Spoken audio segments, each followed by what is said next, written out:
இப்போ சொல்ல போகிற கேஸ் லா வெறும் லா ஸ்டூடெண்ட்ஸோ இல்லை என்ன மாதிரி அட்வொகேட்ஸோ மட்டும் தெரிஞ்சுக்க வேண்டிய கேஸ் லா கிடையாது. உங்களை மாதிரி பப்ளிக்கும் பொலிட்டீஷியன்ஸும் தெரிஞ்சுக்க வேண்டிய கேஸ் லா. இப்படி என்ன கேஸ் லா தானே கேட்குறீங்க? வாங்க பார்க்கலாம். SR Bommai versus Union of India 1994. இந்த கேஸோட ஃபேக்ட்ஸ், 1989 கர்நாடகாவில் எஸ்ஆர் பொம்மாய் அப்படிங்கிறவர் சிஎம்மாக இருந்தார். அவரோட ஜனதா தால் பார்ட்டி தான் அப்போ பவரில் இருந்துச்சு. சடனாக ஒரு 19 எம்எல்ஏஸ் ரிசைன் பண்ணுறேன் இல்லை வித்ட்ரா பண்ணுறேன்னு சொல்லிட்டாங்க.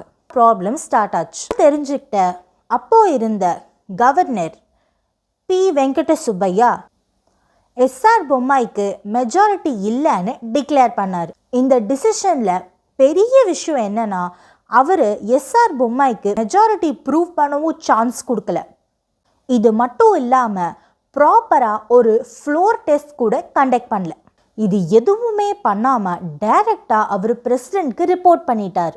அப்போது சென்ட்ரல் கவர்மெண்ட் ஆர்டிகல் 356 பவரை யூஸ் பண்ணி பிரசிடெண்ட் ரூல் இம்போஸ் பண்ணியாச்சு.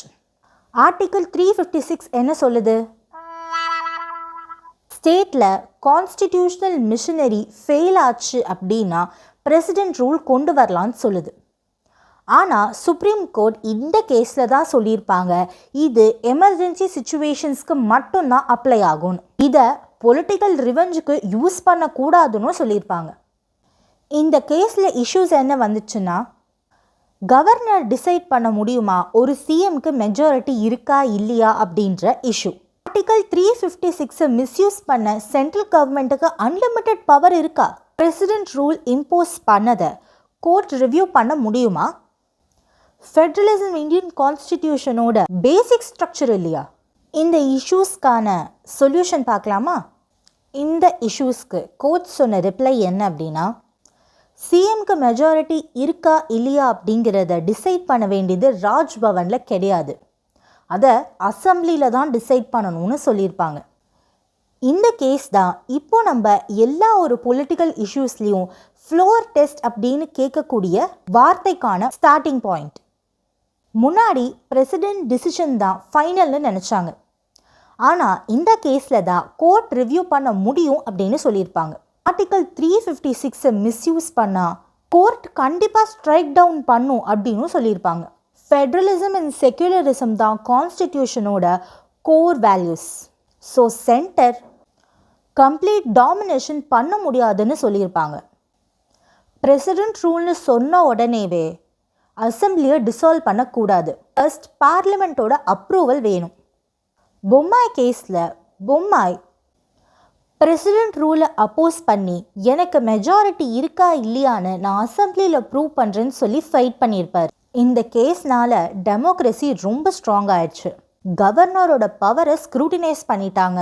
சென்டருக்கு ஸ்டேட் கவர்மெண்ட்டை டிஸ்மிஸ் பண்ண ஸ்ட்ரிக்ட் லிமிட்டேஷன்ஸ் வந்துடுச்சு. எஸ்ஆர் பொம்மாய் கேஸ் வெறும் கர்நாடகா பொலிட்டிக்கல் கேஸ் கிடையாது, இது இந்தியன் கான்ஸ்டிடியூஷனோட safety lock. Bommai case Indian கான்ஸ்டிடியூஷனுக்கு யூனோ ரிவர்ஸ் கார்டு மாதிரி. முன்னாடிலாம் ஆர்டிகல் 356 வச்சு சென்ட்ரல் கவர்மெண்ட் ஈஸியாக அவங்களோட பவரை ஸ்டேட் கவர்மெண்ட்ஸ் மேலே யூஸ் பண்ண முடிஞ்சுது. ஆனால் இந்த கேஸ் வந்ததுக்கு அப்புறம் தான் அது எல்லாமே லிமிட் ஆயிடுச்சு. சிம்பிளாக எஸ்ஆர் பொம்மாய் கேஸ் சொல்ல வர்றது என்னென்னா, எல்லா ஸ்டேட்டோட தலையெழுத்தும் எழுதுறது அந்த 234ங்கிற நம்பர் தானே தவிர ராஜ்பவன் கிடையாதுங்கிறது தான். இந்த மாதிரி கேஸ் லாஸ் ஜட்ஜ்மெண்ட்ஸ் எல்லாத்தையும் சிம்பிளிஃபை பண்ணி சொல்லி கொடுத்துட்ருக்கிற நம்மளோட ஆர்டிஸ்டிக் அட்வொகேட் பேஜை இன்ஸ்டாகிராமில் ஃபாலோ பண்ணிக்கோ. மறக்காமல் நம்மளோட ஆர்டிஸ்டிக் அட்வொகேட் யூடியூப் சேனலையும் லைக், கமெண்ட், சப்ஸ்கிரைப் பண்ணிக்கோங்க.